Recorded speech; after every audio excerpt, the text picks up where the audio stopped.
Helicopter দুর্ঘটনায় প্রাণ হারালেন মুসলিম বিশ্বের অন্যতম ক্ষমতাধর নেতা ইরানের প্রেসিডেন্ট ইব্রাহিম রাইসি। সোমবার সকালে এ ঘোষণা দেয় ইরানের একাধিক গণমাধ্যম। পরে এ তথ্য নিশ্চিত করে দেশটির ভাইস প্রেসিডেন্ট মোহাম্মদ মুখবার। রোববার থেকেই বিভিন্ন শহরে রাতভর চলেছে প্রার্থনা। মৃত্যুর সংবাদে ভেঙে পড়েন ইরানিরা। শোকের মাতম ভেসে আসে তেহরান থেকে। শোক প্রকাশ করে বিবৃতি দেন ইরানের অর্থমন্ত্রী ও হুথি পলিটিক্যাল কাউন্সিল। জরুরি বৈঠক করেন দেশটির মন্ত্রিসভাও। এটি অবশ্যই বড় একটি ক্ষতি। তার মতো ব্যক্তিত্ব খুব কম দেখা যায়। ভবিষ্যতে যাতে এমন ক্ষণজন্মাদের দুর্ঘটনায় না হারাতে হয় সেজন্য পদক্ষেপ নেওয়া উচিত। রোববার আজারবাইজানে একটি বাঁধ উদ্বোধন করেন ৬৩ বছর বয়সী ইরানের এই প্রেসিডেন্ট। সেখান থেকে ৩টি হেলিকপ্টারের বহর নিয়ে তেহরানের উদ্দেশ্যে রওনা দেন তিনি। সাথে ছিলেন পররাষ্ট্রমন্ত্রী, পূর্ব আজারবাইজানের গভর্নর, খামেনির প্রতিনিধি সহ বেশ কয়েকজন কর্মকর্তা। পথে ঘটে বিপত্তি। ঘন কুয়াশায় ছেয়ে যায় উত্তর পশ্চিমাঞ্চলের সীমান্তবর্তী শহর জুলফার আকাশ। ফলে বিধ্বস্ত হয় প্রেসিডেন্টকে বহনকারী বেল 212 হেলিকপ্টার। রাতভর চলে উদ্ধার কাজ। মাঠে নামে ৭০-এর বেশি উদ্ধারকারী দল। যোগ দেয় তুরস্ক, রাশিয়া ও ইউরোপীয় ইউনিয়নও। তবে খারাপ আবহাওয়ার কারণে ব্যাহত হচ্ছিল অভিযান। অবশেষে তুরস্কের থার্মাল ড্রোন শনাক্ত করে হেলিকপ্টারটি। মুহূর্তেই সেখানে ছুটে যায় রেড ক্রিসেন্ট। জানায় পুরোপুরি বিধ্বস্ত হয়েছে হেলিকপ্টারটি। ধ্বংসাবশেষ থেকে জীবিত কারো সন্ধান পায়নি সংস্থাটি। আশ্বাস চৌধুরী, চ্যানেল 24।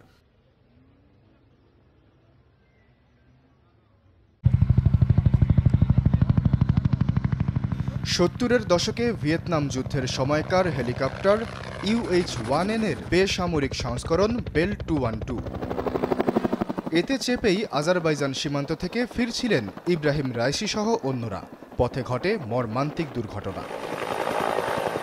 যুক্তরাষ্ট্রের টেক্সাস ভিত্তিক প্রতিষ্ঠান বেল টেক্সটনের নকশা ও কারিগরি সহায়তায় নির্মিত 2 পাখার এই হেলিকপ্টারটি ১৯৭১ সাল থেকে কানাডা ও যুক্তরাষ্ট্রের সামরিক বাহিনী ব্যবহার করে আসছে। এটি 2 দেশের বাহিনীর কাছে জনপ্রিয়তা পাওয়ার মূল কারণ এর বহন ক্ষমতা। যে কোনো পরিস্থিতিতে খাপ খাইয়ে নিতে সক্ষম এই কপ্টারে সামরিক সরঞ্জাম, অস্ত্র, যাত্রী বহন ও অগ্নি নির্বাপনের যন্ত্রপাতি বসানো যায়। সামরিক প্রয়োজন ছাড়াও বেসামরিক কাজেও বিভিন্ন দেশের সরকার ও প্রতিষ্ঠান বেল 212 হেলিকপ্টারটি ব্যবহার করে থাকে। জাপানের কোস্টগার্ড, যুক্তরাষ্ট্রের আইন শৃঙ্খলা ও দমকল বাহিনী এই হেলিকপ্টারটি ব্যবহার করে আসছে কয়েক দশক ধরে। এছাড়াও থাই পুলিশও এই মডেলটি নিজেদের নানা কাজে ব্যবহার করে। যদিও ইরানের মোট কতটি এই বেল 212 হেলিকপ্টার আছে তা নিশ্চিত নয়। এরপরও আন্তর্জাতিক বিভিন্ন সংস্থার মতে ইরানের এই হেলিকপ্টার আছে 10টির মতো। রাইসি ও তার সঙ্গীদের বহনকারী এই হেলিকপ্টারটির আছে দুর্ঘটনার নজিরও। ইরানেই 2018 সালে এই মডেলের হেলিকপ্টারটি বিধ্বস্ত হয়। এতে মারা যায় 4 জন। আর সার্বিকভাবেও ইরানের আছে বিমান দুর্ঘটনার করুণ ইতিহাস। গেল 4 দশকে বিভিন্ন বিমান বিধ্বস্তের ঘটনায় 2000-এরও বেশি মানুষের প্রাণহানি দেখেছে দেশটি। আশ্বাস চৌধুরী, চ্যানেল 24।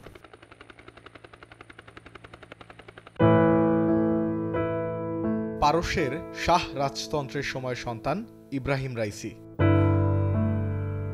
শাহদের উৎখাতে 1979 সালে ইসলামী বিপ্লব যখন তুঙ্গে, ইব্রাহিম রাইসি সেই বিপ্লবের একজন সক্রিয় কর্মী হিসেবে নিজের জাত চেনান। তার বাবা ছিলেন একজন শিয়া ধর্মীয় নেতা। সে পথে নিজেকেও ঋদ্ধ ও পরিণত করেন রাইসি। ধর্মীয় শিক্ষার পাশাপাশি শহীদ মোতাহারি বিশ্ববিদ্যালয় থেকে ডক্টরেট ডিগ্রি নেন ইসলামিক আইনের ওপর। আয়াতুল্লাহ খোমেনির অনুগত ও সমর্থক রাইসি মাত্র 25 বছর বয়সে রাজধানী তেহরানে সরকারি আইনজীবী হিসেবে নিয়োগ পান। পরে পদোন্নতি পেয়ে হন প্রধান আইনজীবী। পরবর্তী সময় ইরানের শুরা কমিটির একজন ঘনিষ্ঠ ও অত্যাবশ্যকীয় একজন হিসেবে সামনে উঠে আসেন ইব্রাহিম রাইসি। পরিণত সিদ্ধান্তের যোগ্যতায় 2014 সালে রাইসিকে দেয়া হয় রাষ্ট্রীয় প্রধান কৌশলীর পদ। এরপর যত সময় গেছে ইরানের রাজনীতি ও রাষ্ট্র পরিচালনার সাথে ক্রমেই সম্পৃক্ত হয়ে উঠেছেন ইব্রাহিম রাইসি। যুক্তরাষ্ট্রের ট্রেজারি বিভাগে 2019 সালে তার বিরুদ্ধে নিষেধাজ্ঞাও দেয়। মার্কিন প্রশাসনের দৃষ্টিতে রাইসি ইরানের নিপীড়নকারীদের একজন। একই সাথে পশ্চিমা গণমাধ্যমে প্রায়ই তাকে দেশের ভেতরে গোঁড়া, রক্ষণশীল ও বিদেশি নীতির ক্ষেত্রে আগ্রাসী হিসেবে চিহ্নিত করা হয়। 2017 সালে অনেককে অবাক করে দিয়ে নিজেকে ইরানের প্রেসিডেন্ট প্রার্থী হিসেবে ঘোষণা দেন ইব্রাহিম রাইসি। সে দফায় অবশ্য হাসান রুহানির কাছে হার মানতে হয়। তবে শীর্ষ নেতা আয়াতুল্লাহ খোমেনি রাইসিকে ইরানের বিশেষজ্ঞ উপদেষ্টাদের প্রধান সহকারী হিসেবে নিয়োগ দেন। 2021 সালে অবশ্য ইব্রাহিম রাইসিকে প্রেসিডেন্ট হবার পথে কেউ ঠেকাতে পারেনি, যদিও সেবার ইরানের ইতিহাসে সবচেয়ে কম ভোটার উপস্থিতি দেখা গেছে। এরপরও রাইসি ও তার মন্ত্রিসভাকে দুর্বল মনে হয়নি, বরং পরমাণু সমরে নিজেদের সমৃদ্ধ করতে বিন্দুমাত্র ছাড় দিতে রাজি হননি ইব্রাহিম রাইসি। সৌদি আরবের সাথে সম্পর্ক পুনঃস্থাপন করা, ইউক্রেনের বিরুদ্ধে রাশিয়াকে অস্ত্রের যোগান ও ইসরায়েলের বিরুদ্ধে নজিরবিহীন ড্রোন হামলা রাইসির বিচক্ষণতা ও দৃঢ় নেতৃত্বেরই প্রমাণ। মোর্শেদ শোভন, চ্যানেল 24।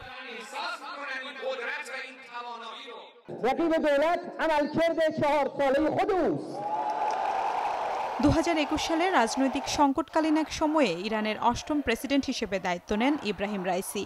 নানা চড়াই উতরাই আর পশ্চিমা নিষেধাজ্ঞা মোকাবেলা করে বিশ্ব রাজনীতিতে প্রভাবশালী নেতাদের একজন হয়ে ওঠেন রাইসি।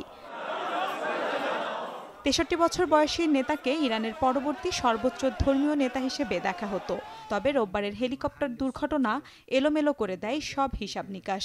সংবিধান অনুযায়ী দেশটির সর্বোচ্চ নেতার অনুমতিতে এখন প্রেসিডেন্টের দায়িত্ব পেলেন ভাইস প্রেসিডেন্ট মোহাম্মদ মোখবার। এরপর 50 দিনের মধ্যে হবে পরবর্তী প্রেসিডেন্ট নির্বাচন। তবে রাইসির শূন্যস্থান মোখবার কতটুকু পূরণ করতে পারবেন তা নিয়ে রয়েছে শঙ্কা। বিচক্ষণ এই নেতার মৃত্যুতে ইরানের অভ্যন্তরীণ রাজনীতিতে বিশৃঙ্খলার শঙ্কা বিশ্লেষকদের। রাইসির মৃত্যুতে বিরোধী অনেকেই সন্তুষ্টি প্রকাশ করতে পারে, তবে সত্য হচ্ছে তার এই শূন্যতায় বড় ধরনের বিশৃঙ্খলার মুখে পড়তে পারে তেহরান। তাছাড়া আয়াতুল্লাহ খামেনির পর কে আসছেন তা নিয়েও জটিলতা তৈরি হবে, যেখানে কেবল রাইসিকে যোগ্য ভাবা হতো।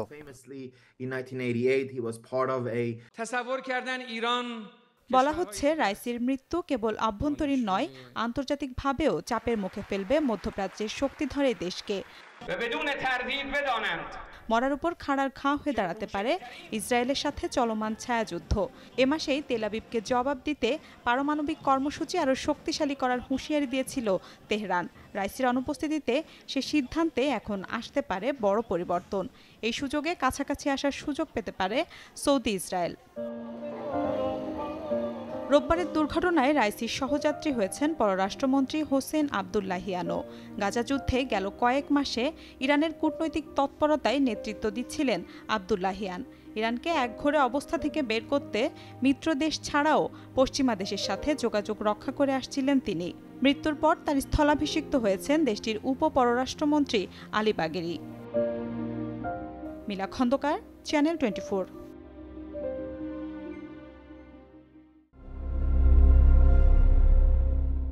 গত মাসে থানচি ও রুমায় সন্ত্রাসী হামলার পর নতুন করে আলোচনায় কুকি চীন বা কেএনএফ।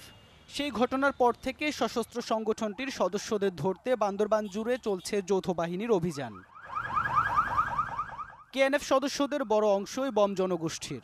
সংগঠনটি বমসহ কয়েকটি সম্প্রদায়ের অধিকার আদায়ের কথা বলে মাঠে নামলেও তাদের সন্ত্রাসী কর্মকাণ্ডে এখন বিপদে পাহাড়ের মানুষ। কেএনএফের সন্ত্রাসী কর্মকাণ্ডের প্রতিবাদে মাঠে নেমেছেন বম সম্প্রদায়ের লোকজন। তাদের অভিযোগ, কুকি চীনের অপতৎপরতার কারণে গ্রাম ছাড়তে হচ্ছে বম সম্প্রদায়ের শত শত নিরীহ মানুষকে, থাকতে হচ্ছে পালিয়ে। সংকটে এই সম্প্রদায়ের অনেক শিক্ষার্থী। আমাদের ন্যাশনাল আইডি কার্ডের মধ্যে বম লেখা ছিল, এই বম আইডি কার্ড গুলো আজকে পর্যন্ত আমরা কেন লুকিয়ে রাখবো? কেএনএফের জন্য আমরা কেন লুকিয়ে রাখবো? যারা কষ্টে আছে, পাহাড়ে আছে, লুকিয়ে আছে, তারা যেন স্বাভাবিক জীবন ফিরে পেতে চায়। কেএনএফের জন্য যেন সবাই দোষী না হয়। যারা বোম, এই নয় যে আমরা সবাই কেএনএফ, আমরা সবাই কেএনএফ নয় এবং আমরা সমর্থনও করি না। এমন পরিস্থিতিতে সন্ত্রাসের পথ ছেড়ে কেএনএফ সদস্যদের স্বাভাবিক জীবনে ফেরার আহ্বান বম জনগোষ্ঠীর নেতাদের। বলেন অন্যথায় তাদের বিরুদ্ধে প্রতিরোধ গড়ে তুলবে বমরা। শান্তির পথে ফেরার আহ্বান জানান সুশীল সমাজও। আমাদের বম সম্প্রদায়ের অনেক আছে, জ্ঞানী গুণী ব্যক্তিদের সাথে আলোচনা করব এবং জনগণ বলবে আরও প্রতিবাদ বা অন্য কোনো কর্মসূচি নেওয়া হবে কিনা। সন্ত্রাসী তৎপরতা থেকে বিরত থাকা, অস্ত্র সমর্পণ করা এবং সরকারের ডাকে সাড়া দিয়ে আত্মসমর্পণ করে স্বাভাবিক জীবনে ফিরে আসার আহ্বান। আমাদের লুট হওয়া অস্ত্র উদ্ধার হবে না ততদিন পর্যন্ত আমাদের সাথে প্রতিষ্ঠা কমিটির পক্ষ থেকে তাদের সাথে সংলাপ বা যোগাযোগ করা কোনোভাবেই সম্ভব নয়। পুলিশ বলছে সন্ত্রাসী কর্মকাণ্ড চালিয়ে কোনোভাবেই টিকতে পারবে না কেএনএফ। আইনের কাছে সোপর্দ করা আমাদের কাজ এবং সেটা আমরা যে কোনো মূল্য করব। দুষ্কৃতিকারী যেই হোক না কেন তাকে আইনের আওতায় আনবই। 2022 সালে নাথান বমের নেতৃত্বে সশস্ত্র সংগঠন হিসেবে আত্মপ্রকাশ করে কেএনএফ। এরপর জঙ্গিদের প্রশিক্ষণ দেওয়ার অভিযোগ ওঠে তাদের বিরুদ্ধে। Desk report, channel 24।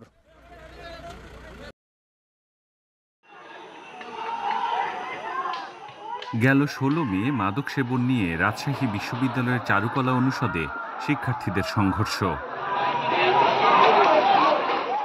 এর আগে গত 11 মে সোহরাওয়ার্দী হলের গেস্ট রুমে সিটে বসা নিয়ে ছাত্রলীগের দুপক্ষের সংঘর্ষ হয়, যা চলে মধ্যরাত পর্যন্ত। ক্যাম্পাসে প্রায়ই চলে এমন উত্তেজনা, কখনো হলের সিট দখল, কখনো বা বাণিজ্য। সরকারি ছাত্র সংগঠনের আধিপত্য বিস্তার ইস্যু নিয়েও হয় সংঘর্ষ। ঘন ঘন এমন ঘটনায় বিশ্ববিদ্যালয়টির সুনাম ক্ষুণ্ণ হচ্ছে বলে মনে করছেন শিক্ষক শিক্ষার্থীরা। ছাত্রলীগ শিক্ষার্থীদের কাছে একটা ক্যান্সারে পরিণত হয়েছে যে বিশ্ববিদ্যালয়ে যে কোনো ঝামেলায় এই ছাত্রলীগ সম্পৃক্ততা পাওয়া যাচ্ছে। বিশ্ববিদ্যালয়ে সিট বাণিজ্য নিয়ে তারা মারামারি করে, গাঁজা খাওয়া নিয়ে তারা মারামারি করে। অপরাধীকে অপরাধী হিসেবে চিহ্নিত করে বিদ্যমান আইনের আওতায় এনে তাদের শাস্তির ব্যবস্থা করত, তাহলে বোধহয় ঘটনার পুনরাবৃত্তিগুলো ঘটতো না। সাধারণ শিক্ষার্থী বা ছাত্র সংগঠন যারা করে সব শিক্ষার্থীদের এই সমস্যাগুলোর সমাধানের জন্য রাকসু এবং সিনেটটাকে সক্রিয় করা উচিত। তবে ক্যাম্পাসে অপ্রীতিকর ঘটনা ঠেকাতে নিষ্ক্রিয় প্রশাসন, এমন অভিযোগ মানতে নারাজ কর্তৃপক্ষ। যারা অনেক সময় এই ধরনের মন্তব্য করে যে রাজশাহী বিশ্ববিদ্যালয় প্রশাসন কোনোই ভূমিকা পালন করছে না, তাদের আমি অনুরোধ করব যে রাজশাহী বিশ্ববিদ্যালয়ে গত 2 বছরে আমরা যত ছেলেদের শাস্তি এবং জেল দিয়েছি তা ইতিপূর্বে কোনোদিন কোনো প্রশাসন এখানে উদ্যোগ নিয়েছিল কিনা।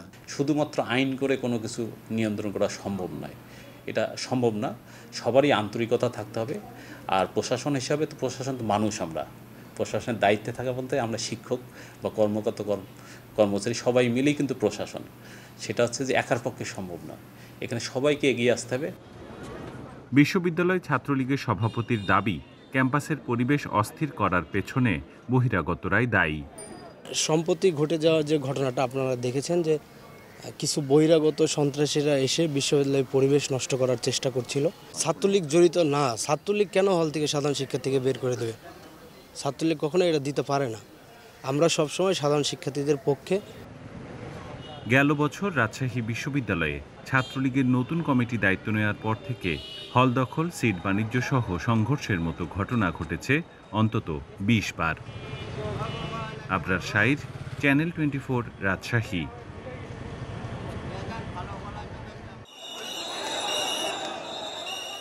অটোরিকশা চলাচল বন্ধের প্রতিবাদে 2 দিন ধরে রাজধানীর বিভিন্ন এলাকায় বিক্ষোভ করছেন এই বাহনের চালকরা। সোমবার রাজধানীর ড্যামরায় অটোচালকদের সাথে পুলিশের ধাওয়া পাল্টা ধাওয়া হয়, সৃষ্টি হয় তীব্র যানজট।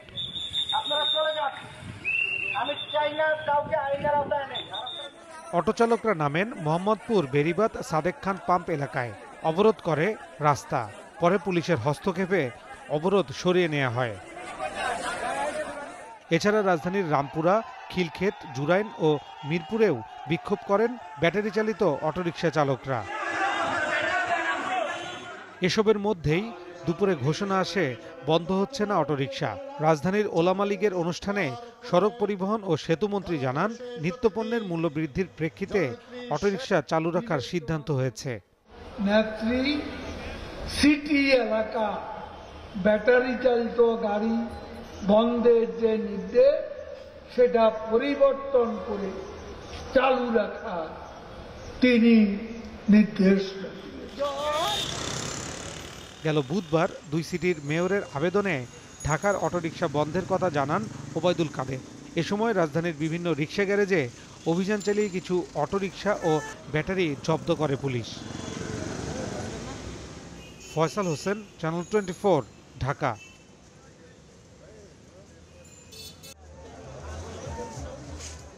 পতেঙ্গা সমুদ্র সৈকত। ছুটির দিন ছাড়াও একটু অবসর সময় পেলে মানুষ পরিবার পরিজন নিয়ে ছুটে আসেন বন্দরনগরীর এই সাগর পাড়ে। চট্টগ্রাম ছাড়াও সারা দেশ থেকে আসা পর্যটকদের ভিড়ে মুখরিত থাকে পতেঙ্গা পাড়। বিশেষ করে আউটার রিং রোড প্রকল্প বাস্তবায়ন ঘিরে উন্নয়ন আর বঙ্গবন্ধু টানেল চালুর পর বেড়াতে আসা মানুষের সংখ্যা বেড়েছে কয়েক গুণ। তবে পর্যটকদের জন্য এখানে নেই বিশ্রাম বা শৌচাগার, নেই অন্য কোনো সুযোগ সুবিধাও, ফলে মানুষজনকে পড়তে হয় চরম বিপাকে। এছাড়া রয়েছে যাতায়াত অসুবিধা ও নিরাপত্তাহীনতা। সৈকতের তীর ঘেঁষে গড়ে ওঠা অসংখ্য ঝুপড়ি বা দোকানপাট নষ্ট করছে সৈকতের সৌন্দর্যকে। এসবের কারণে রীতিমতো বস্তির রূপ ধারণ করেছে পতেঙ্গা সৈকত। উপরের অবকাঠামোগত উন্নয়নের সাথে যে পর্যটনের যে সমন্বয়, সেই সমন্বয়টা আসলে এখনো হয়ে ওঠে নাই। বিভিন্ন ব্যবসা প্রতিষ্ঠানগুলো যেভাবে গড়ে উঠছে, এতে যারা পর্যটনরা আছে এরা অনেক হেনস্থার শিকার হচ্ছে। অবশেষে সমুদ্র পার্টিকে মনোরম ও আকর্ষণীয়ভাবে গড়ে তুলতে ঢেলে সাজানোর উদ্যোগ নিয়েছে জেলা প্রশাসন। তাই সোমবার সৈকত পরিদর্শনে যান কর্মকর্তারা, বৈঠক করেন স্থানীয় দোকানীদের সাথে। সিদ্ধান্ত হয় প্রাথমিকভাবে 32টি দোকান পুনর্বাসনের। ঘোষণা দেয়া হয় অবৈধ দখল থেকে পতেঙ্গা সমুদ্র সৈকতকে রক্ষার। বিচ ম্যানেজমেন্ট কমিটি সিদ্ধান্ত নিয়েছে শুধু তাদেরকেই, এইখানে যারা আছে শুধু তাদেরকেই রিলোকেট করবে, সি সাইড থেকে কান্ট্রি সাইডে নিয়ে আসবে। এইখানে নতুন করে কাউকে দোকান দেওয়া বা উচ্ছেদ করা এরকম কোনো বিষয় সিদ্ধান্ত বিচ ম্যানেজমেন্ট কমিটি নেয়নি। সিসিটিভি থেকে শুরু করে অন্যান্য ফ্যাসিলিটিসগুলো আমরা নিশ্চিত করব এবং এই পুরো ব্যবস্থাটিকে যখন আমরা সুন্দর একটি ব্যবস্থাপনার মধ্যে নিয়ে আসবো, আমার মনে হয় এখানে পর্যটন কেন্দ্রিক যে অপরাধ প্রবণতাগুলো রয়েছে সেগুলো রোধ করা পুরোটাই সম্ভব হবে। এমন উদ্যোগকে সাধুবাদ জানিয়েছেন দোকান মালিকরাও। তাদের দাবি পুনর্বাসনের ক্ষেত্রে প্রকৃত ব্যবসায়ীদের অগ্রাধিকার দেয়ার। এখানে যারা এসে সি বিচের সৌন্দর্য নষ্ট করছে, বাগান নষ্ট করছে এবং আজকে বদনামের শিরোনাম হচ্ছে, তাদেরকে আজকে তালিকায় আনতেছে। বর্তমান যেটা তালিকা করছে ডিসি সাহেব, সেটার মধ্যে কিন্তু আমাদের অরিজিনাল যারা দোকানদার তাদের তালিকা নাই অনেকের।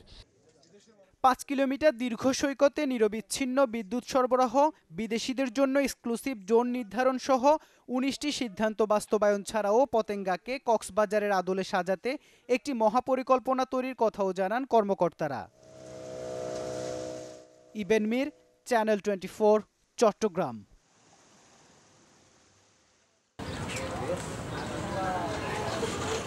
পাইকারি আড়ত থেকে ডিম সংগ্রহে ব্যস্ত মুন্সিগঞ্জের ভ্রাম্যমাণ ডিম ব্যবসায়ীরা। পর্যাপ্ত সরবরাহ থাকলেও এক সপ্তাহে কয়েক দফা বেড়েছে মধ্যবিত্তের আমিষের অন্যতম উৎস ডিমের দাম।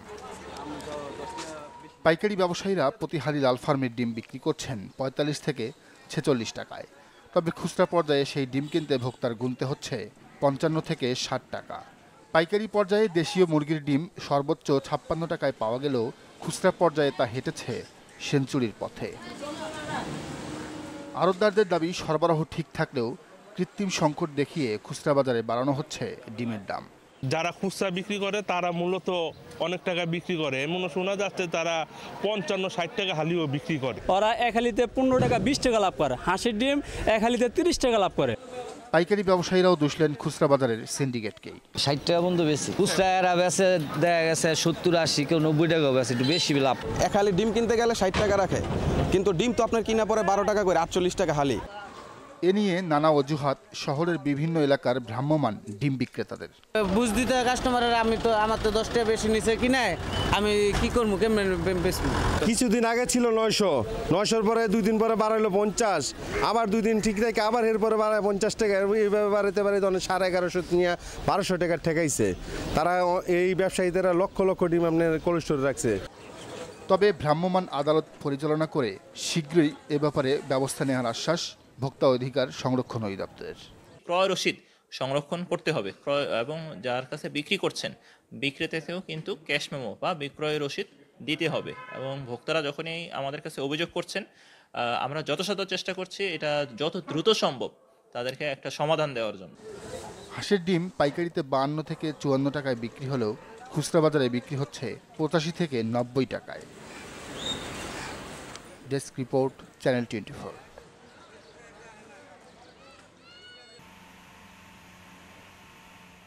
যশোরের বাঘারপাড়ার কঠুরাকান্দি গ্রামের কৃষক বাদশা মিয়া 2.5 বিঘা জমিতে ধান আবাদের খরচ মিটিয়েছেন ধারের টাকায়। সরকার কবে ধান কিনবে সেই অজুহাত শোনেন না দেনাদাররা, তাই বাধ্য হয়ে ব্যাপারীর কাছেই ধান বিক্রি করেন তিনি। সরকার যখন ধান কিনে, এই ধান যদি আমাদের সরকার ঘরে দিতে হয়, তাহলে দেখা যাচ্ছে যে আমরা যে দোকান থেকে সার বা কীটনাশক বা কিনে আসছি, এটা আমাদের ওই আশায় বসে থাকলে আমাদের এটা পরিশোধ করা কখনোই সম্ভব না। বাঘারপাড়ার সরকারি গুদামের সামনেই উপজেলার সবচেয়ে বড় হাট, তারপরেও কৃষকরা গুদামে ধান না দিয়ে বিক্রি করছেন হাটেই। কারণ হিসেবে জানান, সরকারি গুদামে ধান দিতে মাধ্যম ছাড়া হয় না, তাই ঝামেলা এড়াতে হাটেই ধান বিক্রি করছেন তারা।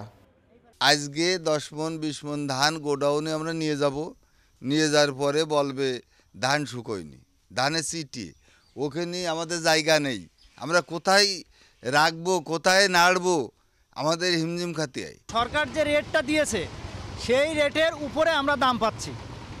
দাম পাওয়ার কারণে হচ্ছে আমরা বাইরে বিক্রি করতেছি। এই যে গুদাম করে তালা মারা ধান এসে দাঁড়িয়েছি, ধান কিনতেছে না। এখন সারের দোকানে সব বাকি করেছে, হালখাতা সিটি দিয়ে গেছে, 60-70 টাকা সারের দোকানে বাকি, তাহলে এই টাকা দেবো কোনতে? খাদ্য অধিদপ্তরের তথ্য বিশ্লেষণে দেখা যায়, ধান সংগ্রহে বরাবরই ব্যর্থ খাদ্য অধিদপ্তর। কোনো বার্ষিকী ভাগ ধানও গুদামে ভরতে পারে না তারা। তবে খাদ্য অধিদপ্তরের দাবি, অনেক কৃষক ধানের আর্দ্রতা ঠিক রাখতে পারে না। এছাড়া উন্নত জাতের ধান চাষ করায় সরকারের বেঁধে দেয়া দামে ধান দিতে পারে না তারা। সরকারি রেটে বা আমরা সরকারিভাবে যে ধানটা মূলত কিনি বা যে রেটটা দিই, সে রেটে যে উন্নত জাতের ধানগুলো কৃষকরা আমাদেরকে দিতে পারে না, কারণ এটা দিলে তাদের লস হবে। এই জন্যেই হয়তো ধান আমাদের লক্ষ্যমাত্রা হওয়ার জন্য আমরা সক্ষম হই না। এবছর সরকারিভাবে ধানের দাম নির্ধারণ করা হয়েছে 32 টাকা, আর চলতি মৌসুমে জেলায় বোরো ধানের লক্ষ্যমাত্রা 15,702 টন। তৌহিদুর রহমান, চ্যানেল 24, যশোর।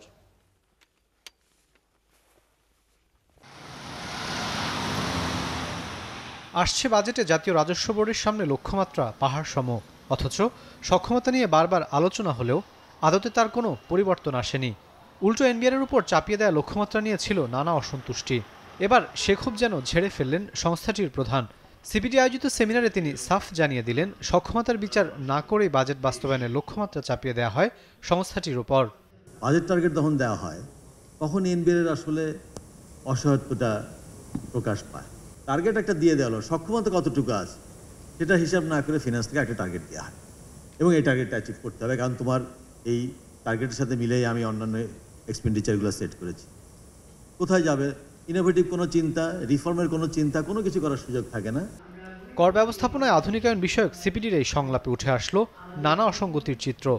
আধুনিকায়নের ঘাটতিতে অর্থ পাচার ও কর ব্যবস্থাপনার ন্যায্যতার কোনো সদুত্তর যেন নেই। কর আহরণের দুর্বলতায় বিদেশি ঋণ গ্রহণের মাত্রা নিয়ে শঙ্কা প্রকাশ করলেন বিশ্লেষকরা। জানালেন, রাজস্ব জিডিপির অনুপাত 14% করা গেলে আগামী অর্থবছরে ঋণ করতে হবে না কোনো উৎস থেকে। মাথাপিছু আয় বাড়ছে, জাতীয় প্রবৃদ্ধি হচ্ছে, কি হয় না শুধুমাত্র এনবিআরের যে রাজস্ব আদায় ওইটার সাথে তাল মিলাতে পারে না। তাল মিলাতে না পারার কারণে রেভিনিউ জিডিপি রেশিও কমতে থাকে। এটা একটা আর্থিক রাজনৈতিক বিষয়, এবং সেই রাজনৈতিক বিষয়ের যদি প্রতিশ্রুতিগুলো দৃশ্যমান না হয়, তাহলে অসহায় এনবিআর ট্যাক্স কালেকশন আহরণের করতে গিয়ে তারা বিরাট ঝুঁকির মধ্যে পড়ে। এ সময় প্রতিযোগিতায় টিকে থাকতে অটোমেশনের গুরুত্ব তুলে ধরেন উদ্যোক্তারা। দাবি জানান কর কাঠামোর সংস্কারেরও। ট্যাক্স পেয়ারদের যে সার্ভিসগুলো, যেগুলো আমরা বলতেছি, রিবেট পাওয়া, রিফান্ড পাওয়া, ডিসপিউট সেটেলমেন্ট করা, সেখানে কিন্তু ডিজিটালাইজেশন প্রায়োরিটি খুবই কম। ট্যাক্স বেস বাড়ানোর যে I think technology should play a big part এখানে। অবশ্য ডিজিটালাইজেশন প্রক্রিয়ায় সরকারের রাজনৈতিক সদিচ্ছার সমালোচনাকে উড়িয়ে দেন অর্থ প্রতিমন্ত্রী। আমি আরেকবার স্পষ্টভাবে বলতে চাই যে পলিটিক্যাল উইল কিন্তু আছে, না থাকলে জাতীয় রাজস্ব বোর্ডের চেয়ারম্যানের সাথে আমি এখানে এতক্ষণ ধরে আপনাদের অনুষ্ঠানে বসে থাকতাম না। আগামী বাজেটে 4,76,500 কোটি টাকা আদায়ের লক্ষ্যমাত্রা নির্ধারণ করা হয়েছে এনবিআর এর জন্য। রাকিব আল জাবেদ, চ্যানেল 24, ঢাকা।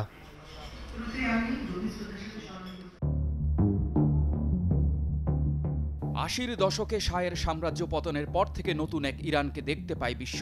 পশ্চিমাদের চোখ রাঙানি তখন থেকেই শুরু। সেখান থেকে চোখে চোখ রেখে কথা বলার একরোখা জেদি সাহসী ইরানের অবস্থান এখন কোণঠাসা। পারমাণবিক শক্তি, শিয়া সুন্নি দ্বন্দ্ব, কট্টর আর মধ্যপন্থীদের অভ্যন্তরীণ সংঘাত, সিরিয়া, লেবানন কিংবা হালের হামাসের পাল্লায় সহায়তার বাটখারা চাপিয়ে পশ্চিম এশিয়া ও মধ্যপ্রাচ্যের অলিখিত সাহসী সেনানায়কের ভূমিকা নিলেও তা আদতে ধ্বংস করছে অর্থনীতিকে। তেল নির্ভর অর্থনীতি এখন নিষেধাজ্ঞার কাঁটাতারে বন্দী। তাই রাইসির সময় নেয়া প্রতিদিন 15 লাখ ব্যারেল বিক্রির আকাশকুসুম ভাবনা শাখের করাতের মতো চেপে বসেছে। যুক্তরাষ্ট্রের সাথে ছায়া যুদ্ধে শুধুমাত্র সিরিয়াতে দেশটির ব্যয় প্রতি বছর $30 বিলিয়ন। লেবানন আর হামাসকে সামরিক ও নীতি সহায়তার জন্য অর্থের অঙ্কটাও এখন আকাশচুম্বী। স্থানীয় প্রভাব বলয় বজায় রাখতে দেশটির প্রতি বছর খরচ $700 মিলিয়ন। অথচ নিজ দেশে মূল্যস্ফীতির জাঁতাকলে সাধারণ মানুষ। স্ট্যাটিস্টিক্স সেন্টার অফ ইরানের তথ্য মতে বছর ব্যবধানে মূল্যস্ফীতি বেড়েছে 64%, খাদ্য মূল্যস্ফীতি 90। $1 সমান 42,000 ইরানি রিয়াল। বছর ব্যবধানে মাথাপিছু আয় কমেছে 28%। তেল থেকে আয় এখন নেমেছে 8%, ফলে বিভিন্ন খাতে ভর্তুকি কমানো হয়েছে 11%। করের হার উঠেছে 60%। এক বছরে প্রায় 5 লাখ ইরানি শিক্ষক, ডাক্তার, নার্স, পাইলট যুক্তরাষ্ট্র, কানাডা, জার্মানি, তুর্কিয়া ও সুইডেনে পাড়ি জমিয়েছে নতুন জীবনের আশায়। সময়ের সাহসী সৈনিক কিংবা পশ্চিমা শক্তির বিরুদ্ধে ঝান্ডা উড়িয়ে তকমা লাগিয়ে চলা ইরানের নেই হেলিকপ্টার ঠিক করার কোনো সরঞ্জাম। যত কামাকাজি ড্রোন বিক্রি করেছে তার সিকি ভাগ সামর্থ্য কাজে লাগাতে পারেনি নিজেদের প্রেসিডেন্টকে উদ্ধারে, বরং নির্ভর করতে হয়েছে পার্শ্ববর্তী দেশের উপর। তাই পশ্চিমা চাপে রাশিয়া, চীন বলয়ে পরগাছার মতো বেঁচে থাকা দেশটি নিজেদের ঠুনকো অর্থনীতিকেও বাঁচিয়ে রাখছে কৃত্রিম অক্সিজেন দিয়ে। ভেতরটা পুরোপুরি ফাঁপা। ইফতেখার আলম, চ্যানেল 24।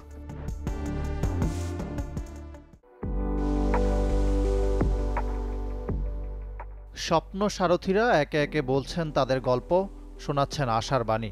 বিশ্বকাপ স্কোয়াডে জায়গা করে নেওয়ার রোমাঞ্চ শেখ মেহেদীরও। একটা বছর আপনি ন্যাশনাল টিমে টানা খেলতেছেন, সামনে একটা ওয়ার্ল্ড কাপ, ওইটা নিয়ে সবাই এক্সাইটমেন্ট কাজ করে অ্যাজ এ প্লেয়ারের ভিতরে, এবং পার্ট অফ ওয়ার্ল্ড কাপের টিম হওয়াটা আসলে একটা প্রাইডের বিষয়। এটা আসলে ভাষায় প্রকাশ করা যায় না।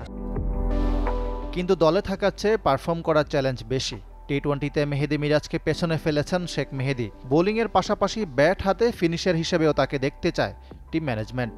উপভোগের চেয়ে তাই প্রত্যাশার চাপ টের পাচ্ছেন মেহেদী। রানের খেলা, তো ওইখানে নিজেকে যত কম রানে আটকানো যায় আর কি বোলিং করে, তা ওইটা চ্যালেঞ্জ বেশি থাকে। উপভোগ থেকে চ্যালেঞ্জটা বেশি, মানে টাফ সিচুয়েশন থাকে পাওয়ার প্লেতে, তো উপভোগটা একদমই থাকে না। বাট ওইখানে যদি উপভোগটা ভালোভাবে করতে পারে, দেখা যায় টিমের বেনিফিটটাই বেশি হয়। শেখ মেহেদীর মতে এই দলটার কম্বিনেশন ভালো, আলাদা মাত্রা যোগ করতে পারে নাজমুল শান্তর ক্যাপ্টেন্সিও। ছোটবেলার আইডল সাকিব আর ব্যাটিং অনুপ্রেরণা মাহমুদুল্লাহকে সতীর্থ হিসাবে পেয়ে বেড়েছে আত্মবিশ্বাস। নিজেকে তৈরি করার জন্য যে প্রসেসটা ছিল, তখন থেকে রিয়াদ ভাইয়ের ব্যাটিংটা আমার খুব ভালো লাগতো অ্যাজ এ ফিনিশার হিসেবে। জাস্ট এরকমই আর কি, সাকিব ভাই আইডল বলতে পারেন, রিয়াদ ভাইয়ের ব্যাটিংটা আমার খুব ভালো লাগে। কোচ অধিনায়কের মতো শেখ মেহেদীও বললেন, বাংলাদেশের প্রাথমিক লক্ষ্য প্রথম রাউন্ড উতরে যাওয়া। ব্যক্তিগত চ্যালেঞ্জ আছে যে ফার্স্ট রাউন্ড ভালোভাবে কমপ্লিট করে নেক্সট রাউন্ডে আগে যাও। ইকরাম হুসাইন, চ্যানেল 24, ঢাকা।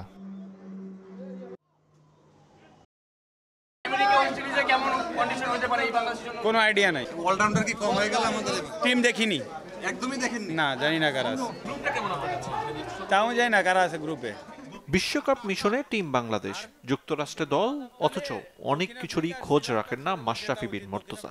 দলে কে আছেন কে নেই, গ্রুপ পর্বেই বা প্রতিপক্ষকে ধারণা নেই রয়্যাল এক্সপ্রেসের। তবে কি বিসিবি কিংবা জাতীয় দল নিয়ে আক্ষেপ জমেছে সাবেক অধিনায়কের মনে? কোনো প্রশ্নেরই যে উত্তর নেই। নিজেই খেলতেছি এখনো, মন খারাপ হবে কেন?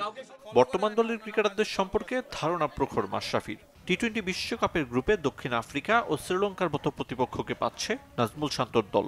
প্রোটিয়াদের হারানোর স্বপ্ন দেখছেন ম্যাচ। নেদারল্যান্ডস, নেপালের মতো খর্বশক্তির প্রতিপক্ষের বিপরীতে সিরিয়াস থাকার আহ্বান। দক্ষিণ আফ্রিকা আর শ্রীলঙ্কার সাথে তো জেতা উচিত। দক্ষিণ আফ্রিকার সাথে তো সিরিজ জিতে এসেছে একবার, যদিও ওয়ানডে। ওইদের সাথেও যদি আপনি হারার চিন্তা করেন তাহলে তো কঠিন হবে কাজটা। অবশ্যই আমি চিন্তা করছি এই দুইটার একটা থেকে জিতে ওগুলোকে হারিয়ে, আর ওয়াই নট যে দক্ষিণ আফ্রিকা দুইটাকেই চিন্তা করা যায় হারাইতে পারবে না। শিরোপা জয়ের আশা থাকলেও বাস্তবতা মনে করিয়ে দিয়েছেন মাশরাফি। তার মতে গ্রুপ পর্বের পারফরমেন্সই বলে দেবে টাইগারদের বিশ্বকাপ দৌড় কত দূর। আমি অবশ্যই চাইবো বাংলাদেশ চ্যাম্পিয়ন হয়ে আসুক, বাট রিয়েলিস্টিকলি ভাবতে হবে কেমন খেলছে ওখানে, উইকেট কেমন, কন্ডিশন কেমন। প্রথম রাউন্ড পার করতে পারলে তখন একটা আইডিয়া হবে। তো আগাম তো কিছু বলা যাচ্ছে না, আগাম কিছু বলা যায়ও না। সাকিব আল হাসানকে দলের সেরা পারফর্মার মানছেন সাবেক অধিনায়ক। সিনিয়র মাহমুদুল্লাহর কাছেও প্রত্যাশা রেখেছেন।